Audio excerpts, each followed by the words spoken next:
one of the things that I've wanted to do as I've sort of turned my attention back to this channel and to try to branch out into some new things that I'm trying here is to find YouTubers that I enjoy watching, um, and to try to get them to come on Zoom with me to do an interview. And one of those guys is Dave Moran. He is in the panhandle of Florida on the beach. Not going to hold that against him. And his YouTube channel is Hanging Out with Popsie Guy. And so I contacted him and I was like, Dave, I really like to interview you. And he was very amenable to do that. So we met just recently, and I wanted to, if you've never watched his channel, I want to introduce you to Dave Moran, Popsie Guy, and encourage you to maybe subscribe or give him a follow, like a few videos, show him some love, and no. And I also will go back. And I also want to encourage you to maybe visit his channel. There's a link in the description. And watch a few of his videos, see if you enjoy what he's doing. And if you do, subscribe to his channel, give him a thumbs up. And yeah, let's get into the interview. All right, Dave, this is the first time we've actually met other than watching each other on YouTube. So before we get started, I'd like you to just kind of tell the viewers a little bit about yourself, maybe a little bit about how you got to this point of being a phenomenal YouTuber and all of that. And then that'll kind of give us a launching pad, maybe to dive into a little bit of your history and what you've done for a living and those kinds of things. Sure, no worries. Well, thanks for having me. And before we get started, I have to fess up. You made my day today. You don't even know. Like, I got on my YouTube feed, and there's this guy, and the two words around his head are bacon and bacon. And I said, I have got to see what's going on here. And you changed my life, man. I've been staunchly frying bacon on the stove. Oh, yeah. Every Saturday morning during college football season while I watch College Game Day. It's like been my ritual. 45 minutes of cooking bacon, an hour and a half for cleaning up. Yeah, yeah. And cleanup is the worst. And then you come along and say, this is how you do it. And my wife just got home and she said, what'd you eat today? I said, bacon. She goes, oh, that's nice. What else? I said, nothing. So we literally cooked a pound of bacon, put it out on the plate, but nibbling on it all day long. So, well, I'm glad I could be of service. I learned that from a YouTuber by the name of Dr. Ken Berry. Okay. Yeah, it's a game changer. It really is. Just wanted to thank you for that little tidbit. Would you ask me every? Yeah. So personally, my wife and I had been together for forever. We were high school sweethearts. We grew up in the Northeast in the Boston area. We've moved a couple of different times. We've actually moved from Boston to South Florida, from South Florida up to Knoxville, from Knoxville to Smith Mountain Lake in Virginia, back to Massachusetts. Now we're back in Florida. Okay. So we've made the rounds, and that's where we are now in the Panhandle. And yeah, it's been a wild ride. We've got 2 grown kids, 6 grandchildren. Okay. 5 of which are in the Knoxville area. 1 is over in Tallahassee, and we just went out to visit with her for a while. And yeah, I'm loving what we're doing as far as we're like semi-retired, my wife and I. We both took Social Security early, and I'll share with you if you're interested in my business career. I am, yeah. Yeah, and so it was a good decision for us, and we both work part-time, and we're able to work part-time so that we can say we need these days off to go visit the kids or do something else. And it's actually working out really well for us. So Okay. And what, if you don't mind saying, what is it that you're doing part time? Oh, I deliver pizza. I saw that in the video. I forgot that. Yeah. Okay. Oh, it's and you know what I'm finding really interesting, Tim, is at the age I am, everybody I work with is at least 30 years younger. I'm It, sure. Yeah. there's a couple of 16-year-olds in there, and I'm hearing so many YouTubers or news or what have you bash the alpha generation or Gen Z. Yeah. But I can tell you firsthand that the kids that I'm working with, they destroy that. That these are hardworking kids. Yeah, they're on the phone, but aren't we all? Yeah. And it kind of gives me hope because if you just stay in your own bubble and you hear people say that Gen Z is a mess and the kids that they're raising are lazy, that's what they said about us, right? When we were growing That's true. up. Yeah. We didn't even have cell phones. No, no, but you know what? Mother used to say, I want you home by the time the street lights come on. And she wouldn't even know where you were for the whole day. Now we get on our phone and we track our kids' every movement, which I'm not that big of a fan of. But yeah, so that's what I do. And my wife works over at a Publix not far from us as a pharmacy technician. Okay. And here's a funny story. Um, I was applying for jobs, looking for part-time work. We live in a small kind of beach community here in the Panhandle. And so I submitted an application to Publix and Walmart and all the places you're supposed to go. Didn't hear from anybody.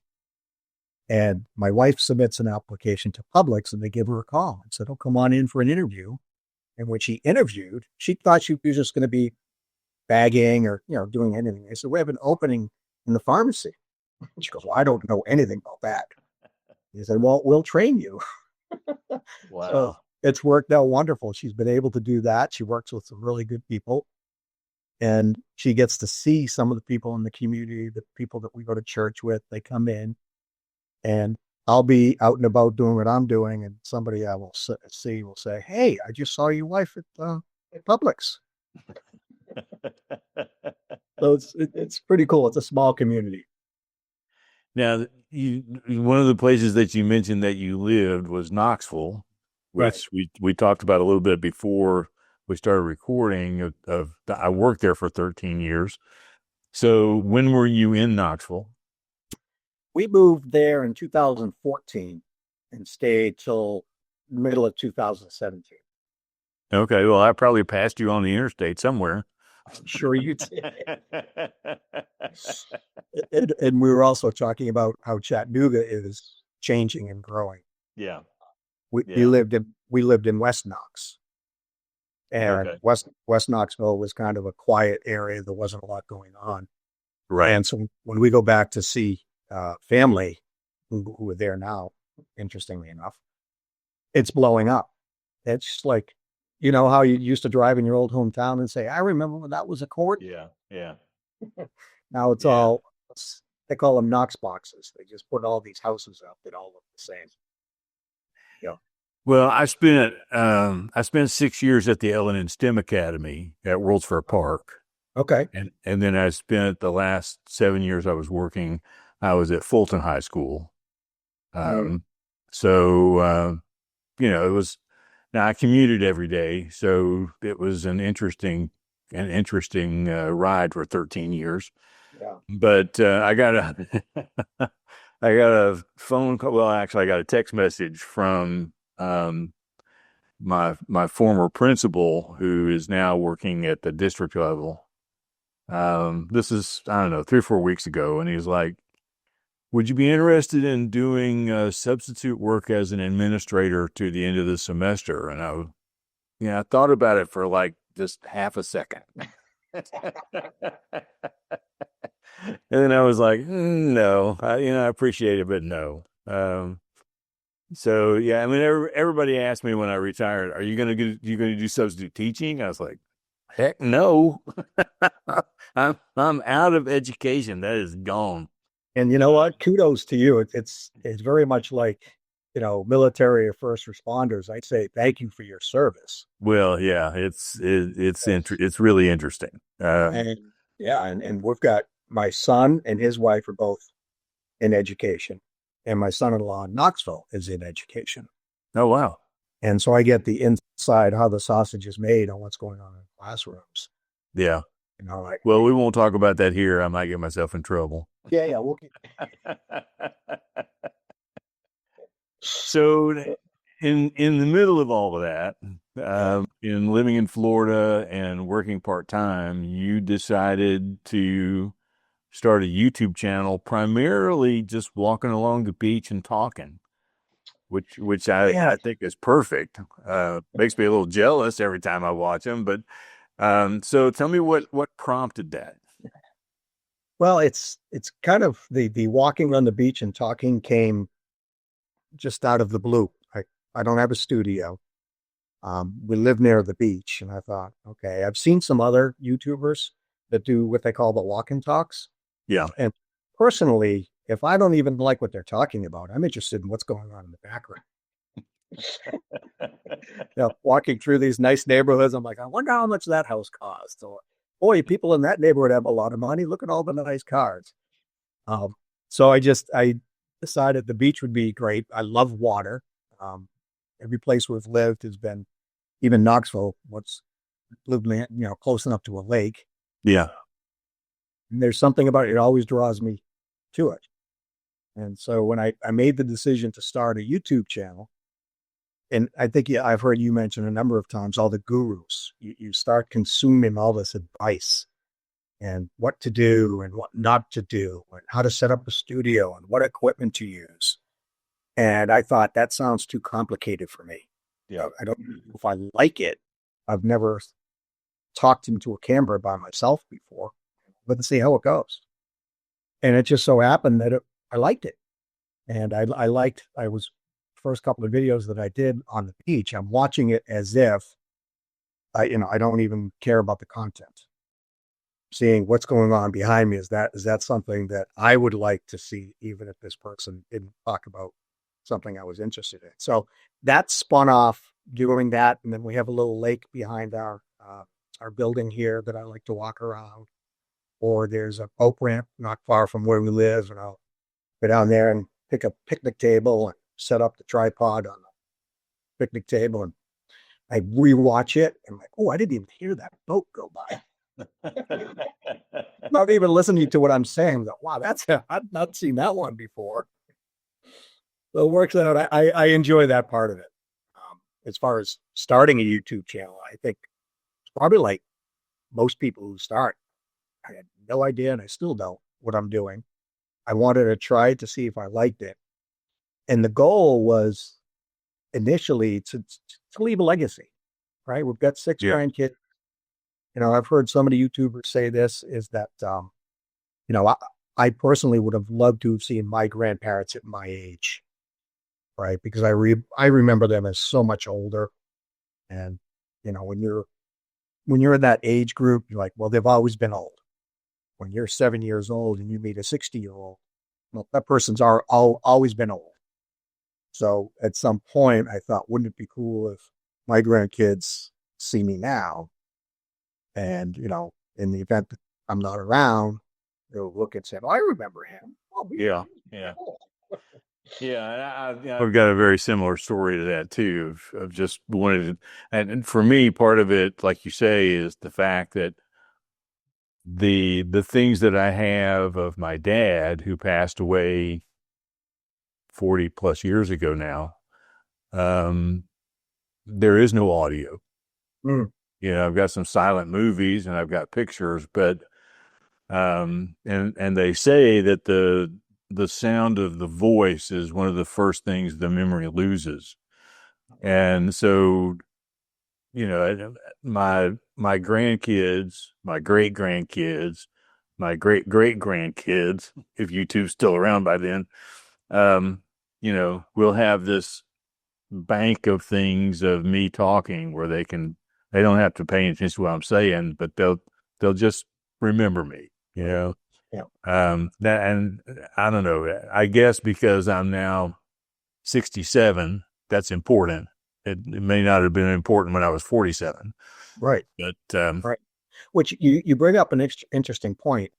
Having consumed a lot of YouTube, there's so many YouTubers that say, start, what did they say? Why you need to start a YouTube channel at 40 or after 40. I even said this in one of my videos. I'm like, when I was 40, I was raising kids, I was working, didn't even think about what else I could do. Coaching Little League, doing all the things that you do as a parent. And now it just seems like, okay, if you're over 40, you need to start a YouTube channel. I don't see a lot of that going on. I see more guys our age. That's drawn to them. Stepping out and doing a YouTube thing. Well, and the style that you're doing of just having a conversation seems to be the thing now. So it draws in viewers. People are interested in that. I go back to, I've talked about this in a previous video, but Think Media, who is one of those gurus about YouTube, they were doing an interview with a man, I can't remember who he is, but he was just going out on his lunch break and sitting in his car and talking for 10 or 15 minutes to his phone and uploading it without any editing. And he was getting like 300,000 views on financial advice. And I'm like, I am putting in way too much time and effort. And I know the YouTuber you're talking about. He's called the Uneducated Economist. Yeah. He's got like a lumber background or wood background. And like you said, he just puts the camera on the other side of the car and starts talking about the economy. Yeah. And I love the fact that he's calling himself the Uneducated Economist. He knows the stuff. But to your point, there's so many, I don't know, pitfalls into getting too into YouTube. Not only from a creation standpoint, this is my opinion. But from a consumption standpoint, I watch more things on YouTube than I do on TV. The only things I watch on TV are sports, a couple of news channels, but they're all now becoming available on YouTube. Not even YouTube TV, but regular YouTube. You can catch something you just have to pay for on cable. So it'll be interesting to see how this media evolves and starts to replace the way people do things. Yeah. So where do you see the future of your channel going? What when you start off, at least for me, when I started off this channel, I kind of had an idea what I wanted to do, and then it wasn't too long before I realized that wasn't going to work, and I started going a little different direction, trying to find my way in the world, so I'm curious as to, now that you've got videos behind you and you've got, some traction in the game, what are you seeing for yourself that you might be changing or continuing, or what's the grand plan? That's a good question. All the gurus say you have to have a strategy. You have to know where you're going. I'm like, oh. I could share with you that, my professional background is in personal finance. I was a certified financial planner for a number of years. I ran a very small little one-person firm. I enjoy economics and talking about that. So I thought, okay, I can take some of the experiences I've had, because my niche, or the people that I want to reach, are over 60. They're our age group. We have shared experiences. We can say things and we understand. We have to decode it. So I thought, okay, well, I'll take some of the experience that I've had in my prior life and talk about what I think people our age group need to know. So I did that for the first 5 or 6 videos that I did, and nothing. No comments, no feedback, no nothing. And I look back at them and say, well, they weren't that bad. I guess feedback was either people weren't watching or weren't interested, whatever it happened to be. So I'm kind of moving towards staying away from First of all, hot button issues that people get all crazy about. I just don't want to deal with that. There's too many other things to talk about. And the other thing I want to avoid is negativity. I mean, Yeah. there's so much negativity in the world and the news. And so I have a kind of a contrarian view, and I use that statement a lot in my videos. So if I'm consuming or I'm seeing a lot of negativity, I want to be more positive. So the channel really is about wisdom, experience, encouragement, and humor, right? So kind of wrapping up a lot of not just business, but personal, family, spiritual wisdom with experience. And then I think, do you know Mike Bear, old me living better? No. Oh, you need to check him out. Okay. He started his channel at 80 years old last year. At 80 years old. Okay. I may know who you're talking about, but I'm not familiar with the name, but I do remember that. Yeah. The reason I use that name is, you know how sometimes you watch a video and one thing really grabs you? Yeah. And you kind of ruminating on it while other things are happening. That's what he said, that what we need are more encouraging videos. And I thought, okay, that's how I feel, but how do I do it? Right? Yeah. Without sounding like a cheerleader. So, and answer your question, where do I see it going is, I love quotes from famous people like Oscar Wilde, Yogi Berra, a comedian out of Boston from the 1980s, Stephen White. I'll give you an example of his funny quote. It says, "I'd kill for a Nobel Peace Prize." Right? Or the other one I like is, if Barbie was so popular, why do we have to buy her friends? So those little tweaky, quirky things. Yeah. I like to build something around that, and with some wisdom, experience, encouragement, and humor. And, just see where it goes. And I named it Hanging Out with Popsie Guy because that's what my grandkids call me.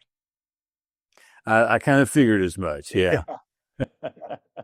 So, just back to the how I do it is kind of a casual sit down and talk, and hope it's okay. Well, I'm certainly enjoying your channel, and I think I may be wrong here because I get a lot of things going on in my head, and I don't remember things exactly right. But I think that you may have left a comment on one of my videos at one point that prompted me to go check out your channel. Okay. And I think that's right. I subscribe to so many, especially new channels, because I just want to see what people are doing and try to support them any way I can. And if all I can do is watch their video and give it a thumbs up, then, that's it. And I was just like, this is so simple to just go for a walk and talk. Now I did walk and talk videos for my teachers as professional development. For a number of years, I did videos once a week, and they were like 5 or 6 minutes. And they were a lot of fun to do, and really, really simple to do, which was the best part. But I'm looking at people because I think my personal philosophy is, and I sort of took this over to my Life in Motion Diaries channel. It's just too easy not to do it. There's always something that even if all you're doing is talking about your day, there will be people that are interested. I'm watching a lady now. I'm not going to mention her channel at the moment, but she's an elderly lady.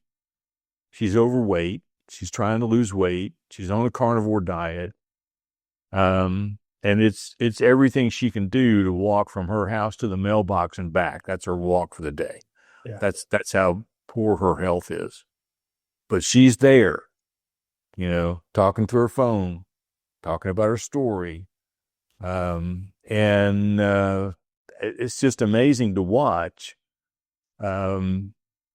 Where I don't know. I just feel like there's YouTube has created a way for us to engage with people we would never meet otherwise. Right. And people are just interesting, Yeah. you know. That's it. Well, let me share some encouragement your way. And I know it was a members only video, so whoever's No, watching, this one's not. This will be public. no, what I'm going to talk about. Oh, okay. I got you. I got you. So I'm going to encourage anybody who's watching to join your members only community, because it's great stuff. Like I noticed you're trying out your new camera. Yeah. Right. And so I was mesmerized by the fact that you went to Walmart at 6:30 in the morning, the camera and all these different places. Like, how does he do that? Like, I think you put it under the shopping carriage, kind of like on the. Yes. So you gotta. It was so cool. The camera is going along the floor, and I'm looking at all this stuff. My pockets are pretty full. But see, those are the things that you are trying, right? Just to see what the reaction is. And I don't. You mentioned something in your interview with Dave Brandt about how you both enjoy and love editing. Yeah. Or I don't know if you said you loved it, but got the sense that you enjoyed it. That's a skill that has just escaped me. As hard as I try, I don't know that I have the creative mind to say, "Oh, this would look good here and that would look good there." So I've actually I've given myself my own tag, which is a one take wonder. Okay. I will sit down, or I'll go out to the beach, or I'll go someplace, and then just hit the record button, and then go. Yeah. And then as I'm walking back to my car, I'll watch it on my phone. I'll say, okay, that's pretty good. I'll go home. I will upload it, make the thumbnail, do the title, send it off. And to me, it's like, I'm not sure I have the skill set to do much more than that. But it also builds to when I started watching YouTube. And I don't know if it's just because I'm older, a lot of jump cuts and all the things that are happening in the background and things popping up. I'm not interested in that. I love YouTube because it was simple. It was just moving the camera in different angles. You weren't bringing all these elements in at the same time and making me confused. It showed me different views. I'm like, that's brilliant. Yeah, and the kinds of videos that you're talking about, that's what I thought I was going to make when I started. Okay. I thought I was going to be that creative genius, that put in all the B-roll and all the jump cuts and I soon learned I don't have a talent for that. Yeah. Now, working on the Life in Motion Diaries channel with just my phone, or mostly just my phone, I have learned an awful lot about shooting video that I would never have learned on this channel. And so I'm really enjoying that process. But I try to, I went the other way, and I've talked about this in a previous video.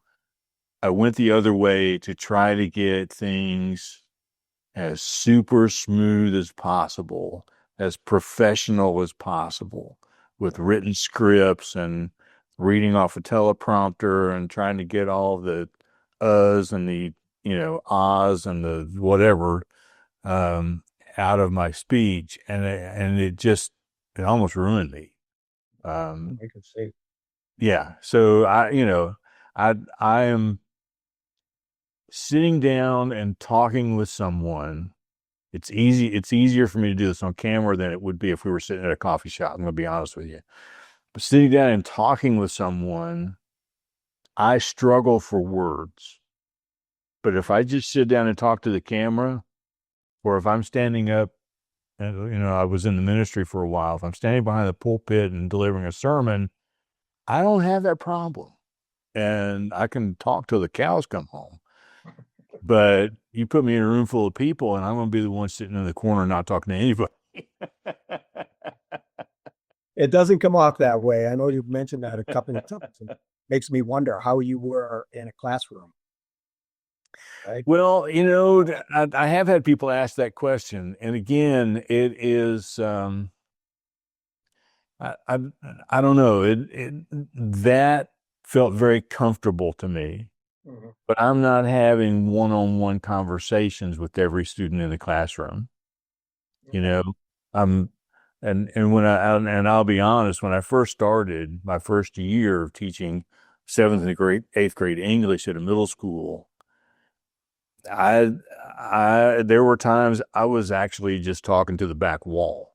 I wasn't even looking at the kids because they scared me to death when I first started. Sure. So that took a little while, but I've done professional development. You put me in a room with 300, 400, 500 people. That doesn't bother me. I can talk forever. That's but talking, getting into a small, intimate group. I know when I first went to Fulton, when we had administrator meetings, and there were like 7 of us around the table. For the first month, I said nothing.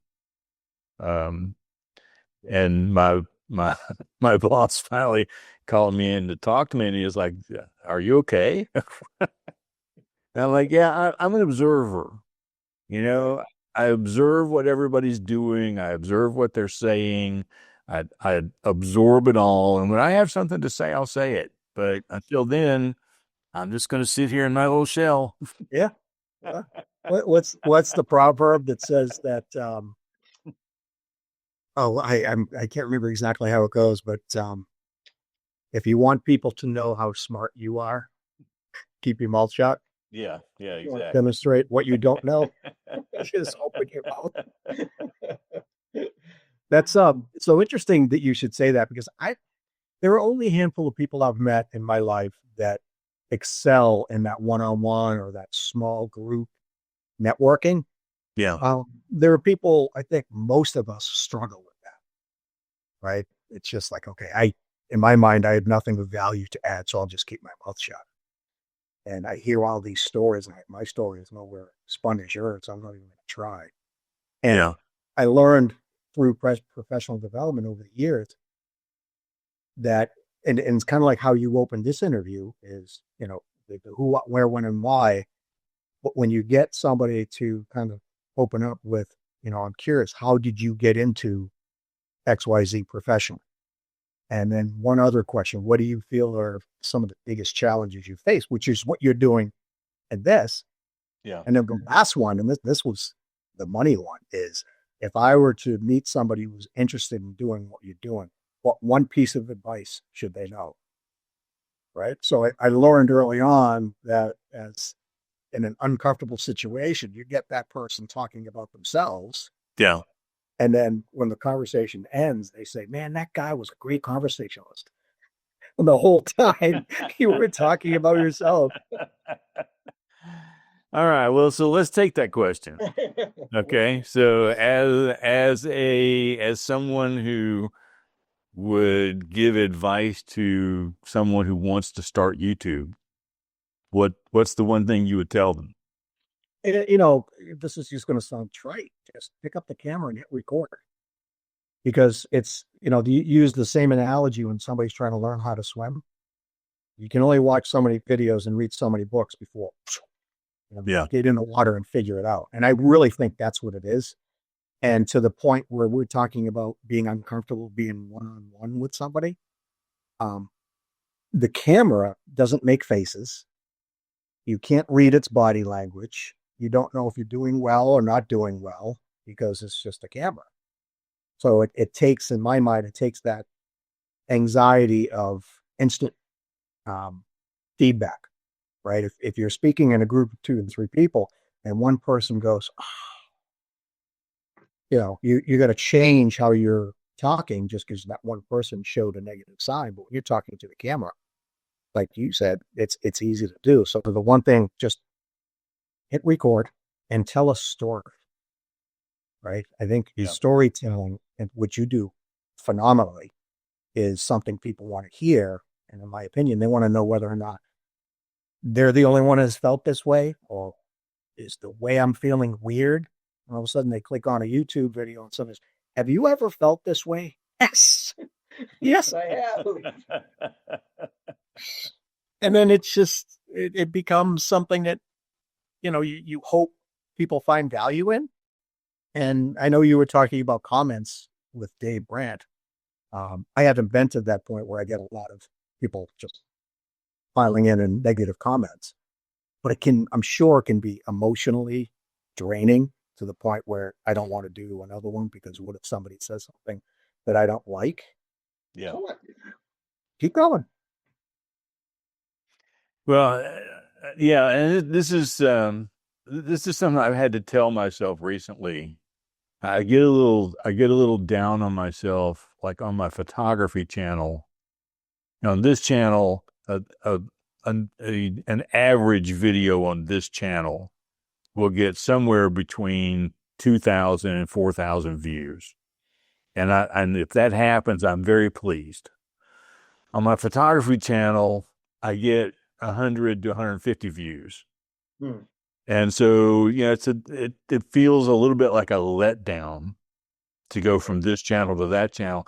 And I just had to remind myself the other day that if I had those 100 people in a room to talk to, I would feel like I was a pretty important guy, because I got 100 people that want to hear what I have to say. Right. And so it kind of, it kind of helped me out of the mind game I'd put myself in, to realize that, 1,000, 5,000, 500,000 views, those are all great. But even if just a handful of people show up, this is what I had to do with professional development when I was in education.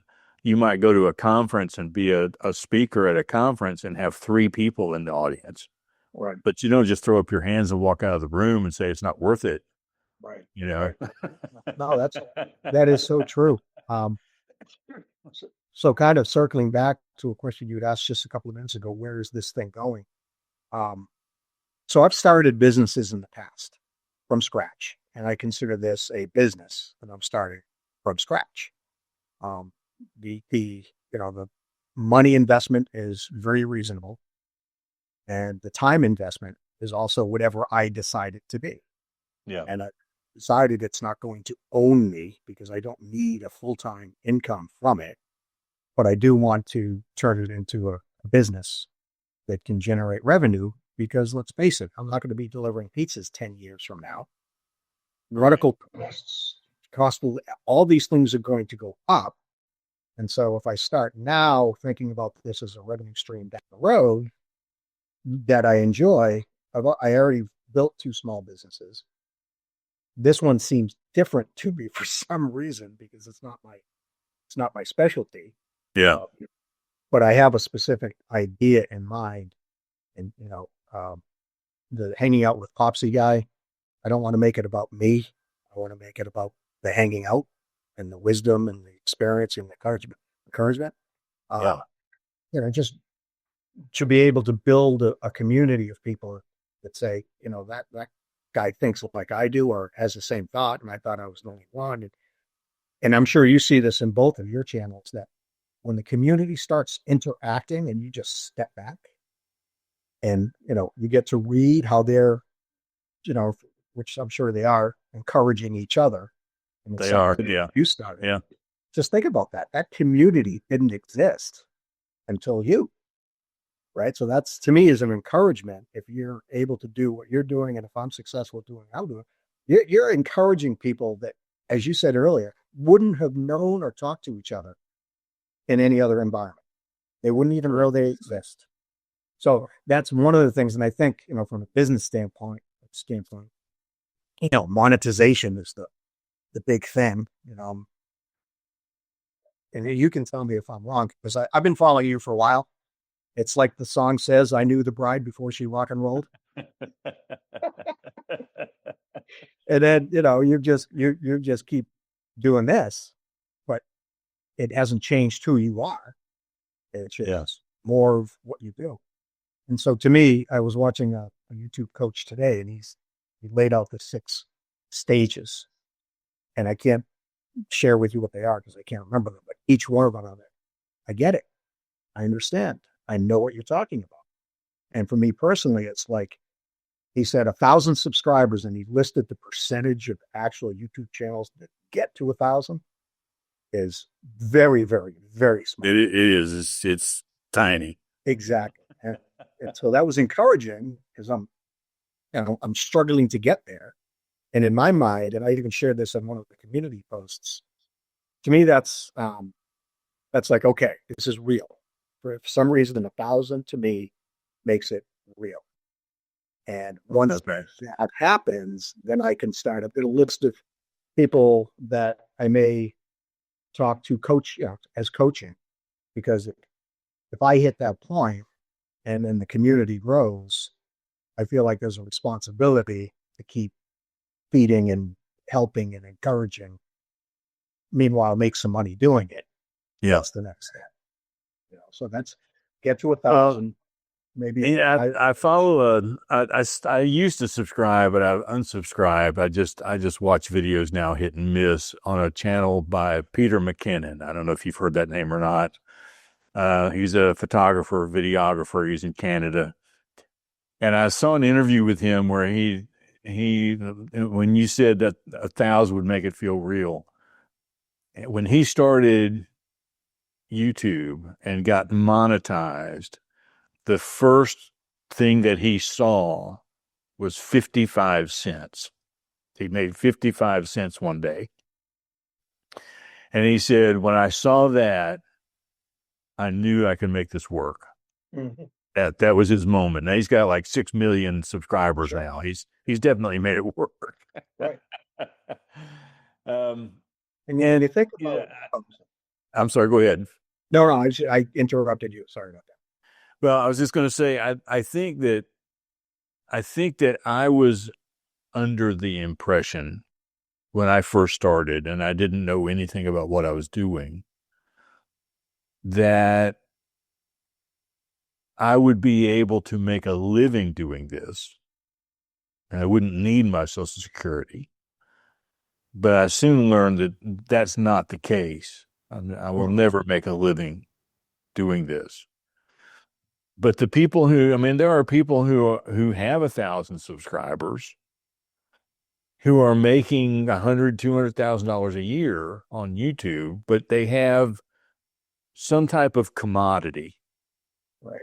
They're either mentoring and charging for that, or there is, a help sheet that people download for $4.99 or whatever. And I was just having this talk with my mom the other day, so it's on my mind. If I ever got to the point where I wanted to make serious money on YouTube, that's the only direction to go. Right. And my deal is, I don't know that I want to make money that bad. I think I have narrowed into this thing of, like you were just talking about, of building a community. And I don't really want to sully that too much with trying to sell them something. That's why I gave up affiliate marketing. Right. I made a little bit of money on that, not enough to worry about, but I just felt like it was snowballing into everything had to be about the next thing, Right. So, but now, you're talking about what you're doing. I think with your background, I don't know if you're planning to take your channel back into finance or not, but there are obviously opportunities there, right, to do more than just monetize your videos. Yeah. And that's part of the conundrum when you said, where's it going? Because there's part of me that says financial education is needed, especially in our age group, right? Yeah. With all the changes, I've done a couple of videos. I'm walking on the beach when Doge was around, Elon. Yeah. I'm not, I don't want to use the word skeptical, but you can't fool me that easy. I mean, all of a sudden, $5,000 checks are going to fall out of the sky. Yeah. I know people. I remember very clearly walking along the beach and saying, "Don't spend that money." Yeah. And here we are again. Just recently, the administration is saying $2,000 checks are going to fall out of the sky. So I'm like, I want to do another one, but I don't want people to think I'm a Trump hater, and I'm not a Trump lover. It's just like, hey, back up for a second. Yeah. Does it make sense if we're $38 trillion in debt to give people who are not high income earners $2,000 check? And are we? So those are the types of things that bouncing through my mind. I want people to step back and kind of use critical thinking instead of just, hey, 2,000 right here. I don't care what happens to everybody else. I want my money. Yeah. Yeah. Where's it going to come from? Well, and I didn't complain when I got my $600 during COVID, Right. or whatever it was. I did complain when I had to pay taxes on it later, but so let me just ask you a question, and if we have to cut this out of the interview, I will. That's because you're not. I think that something you just said just sort of brought this into my head. I just wonder, and this is mainly a United States problem, I think. And I'm very lucky now to be out of debt, but I was in debt for years, bad debt. Mhm. And I think we just have so many people in this country who have so quickly and easily gone in over their heads in debt that the deficit for the country doesn't have any meaning to them. Right. And so, I rather than saying, if these tariffs are doing everything everybody says they're going to do, and we can pay down the debt, I mean, that's a great thing. But then it's like, give me my $2,000. Yeah. So you've heard the term bread in circus. Yeah. To me, that's what's happening. Let's keep everybody placated with more money, read and entertain them.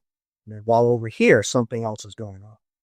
And that's not a cynical, conspiracy theory. It's like, you can't have both. You can't say we're going to reduce $38 trillion of debt and meanwhile pass out $2,000 checks. There's not that much money coming in. Yeah. And to your point about the $600, and everyone's like, yeah, give me my money. And then just a few years later, everyone's complaining about 9% inflation. Well, how do you think that happened? So I struggle with going down that road because some people are like, I don't want to hear it. Just send me my money. You can worry about it. Yeah. And I started to do a series on financial literacy for Gen Z. Not millennials, not boomers, but Gen Z. Because they're the ones right now that are like, who cares? The kids I work with at the pizza place, one of them said, I'm never going to be able to buy a house. He's 16 years old. That's what is in his mindset. Not that buying a house is the end all be all, but in his mind, it's just, it can't happen. So in his mind, it's like, whatever, I'll just live now and worry about it later on. Well, I got a lot of comments just like that on this latest viral video that I had on, what I wish I had told myself when I was 20, and to stay out of debt, basically, because I've gotten a lot of younger viewers watching that video, and a lot of them have left very similar comments. You obviously don't know how hard it is to make ends meet right now, and you don't know how much debt you have to be in to survive, and we will never be able to buy a house, and we'll never be able to do this. And I'm like, you're right. I don't understand that. I maybe that's a reality, maybe that's a perception, but I've never lived in that reality, and it's frightening to me that people feel that way. Yeah. So I one of the things kind of tie this one up is YouTube, like yourself, right? There's a lot of people YouTube this say, and I don't know if you've actually said this, but I probably know that you think it. But if I can help one person, if what I'm sharing, the information I'm sharing, like you helping me with the bacon, right? Even if I'm the only person that says, "Thanks, Tim, that was great," you've helped somebody, right? So the whole discussion with this generation says the sky is falling, and if we can help one person to understand how, and it's literally a game, how the game is played against them, right? With all the different financing options they have. You can finance a burrito over 4 easy payments. And these kids are like, yeah, well, if you can't afford a burrito in cash, you shouldn't eat a burrito. So it's a mindset thing.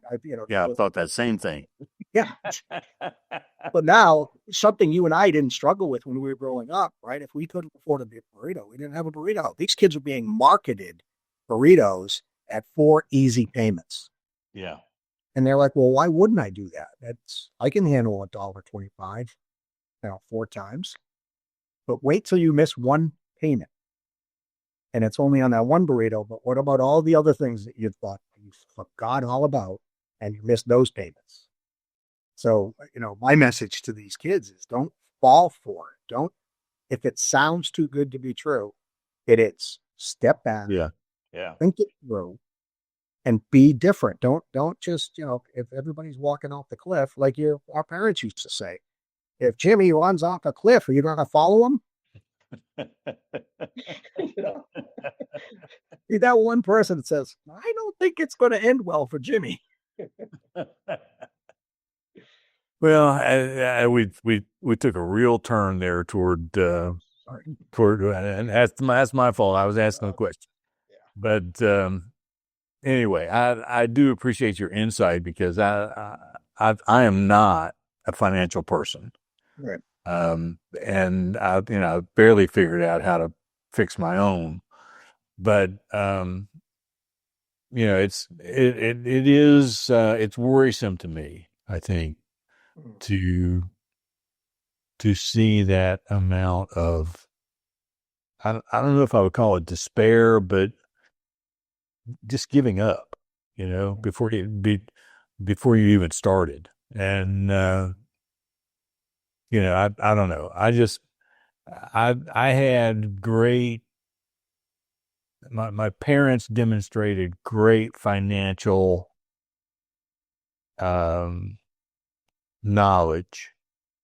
They saved, they lived within their means.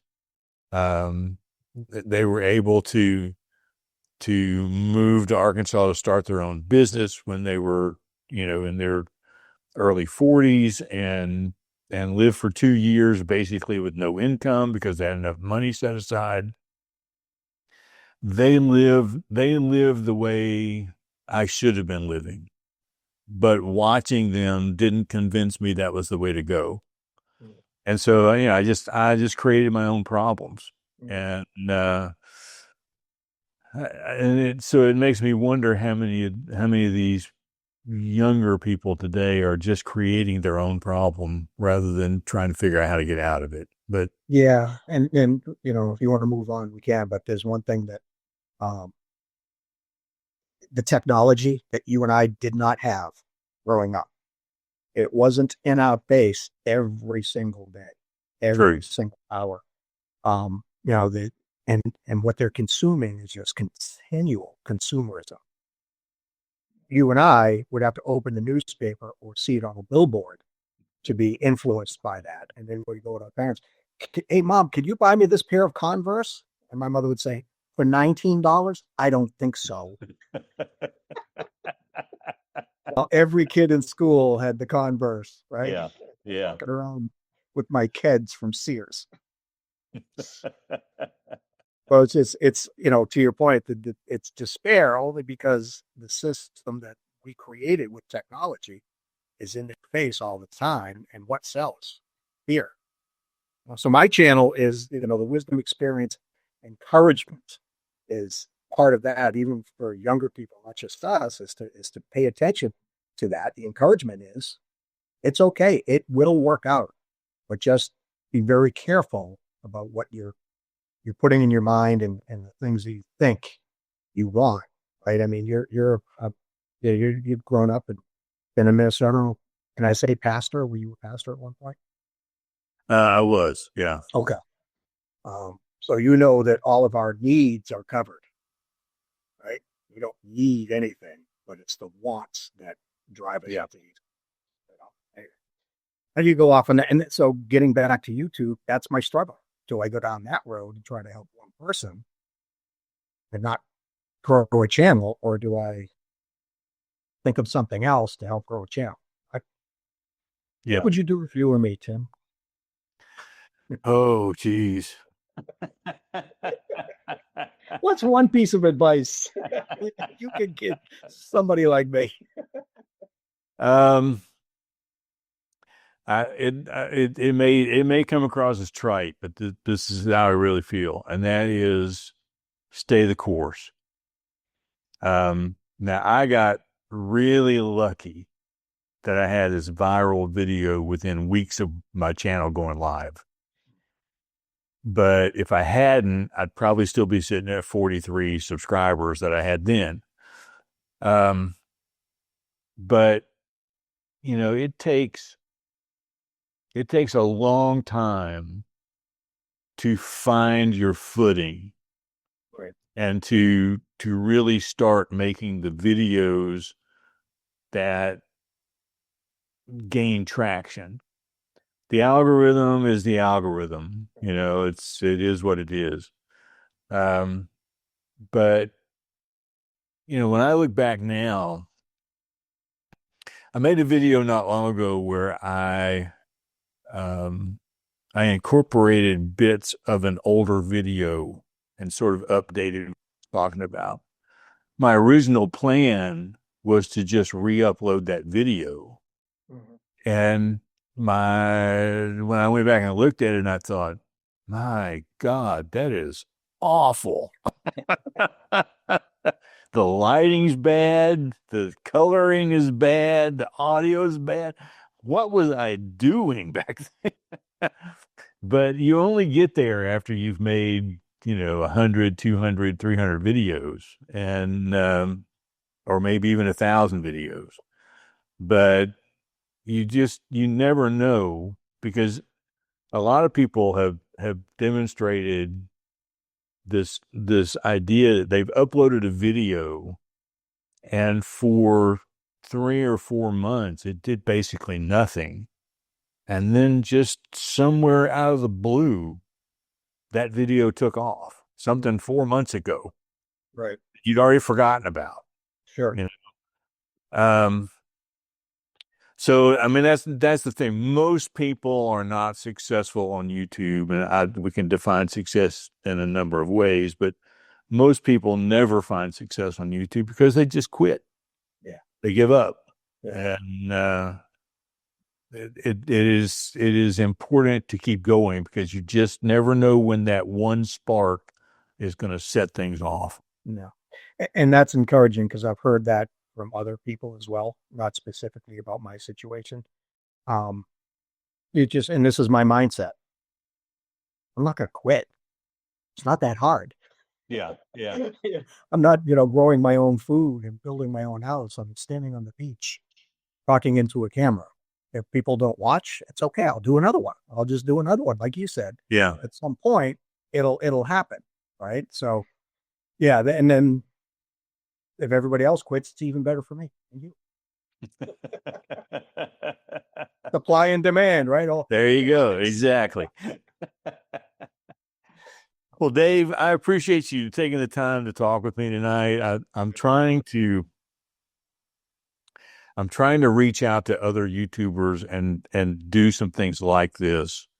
And I have 4 or 5 more that I haven't established it yet, but I'm reaching out to them now to try to do an interview like this. I just think that it does wonders for all of us to get to know one another a little better. And just, it's like sitting down over a cup of coffee. And if 5 people watch this interview, or 500 or 5,000, it's fine.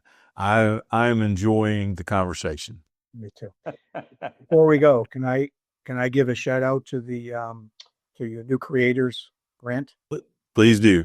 Yeah, and for anybody that doesn't know, which is probably most people watching, I was a recipient of the new creators grant that Tim generously put together.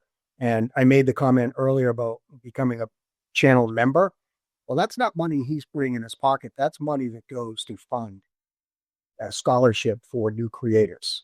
And I was lucky enough to be chosen one. And I encourage anybody who's in our situation with just starting a channel and trying to find a community is to hop onto this one.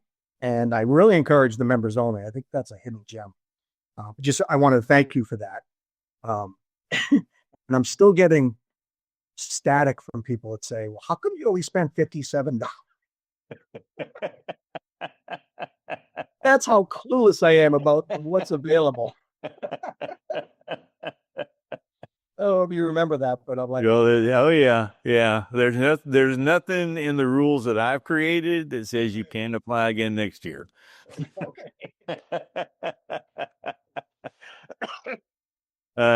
Yeah, but I do appreciate that. I really do.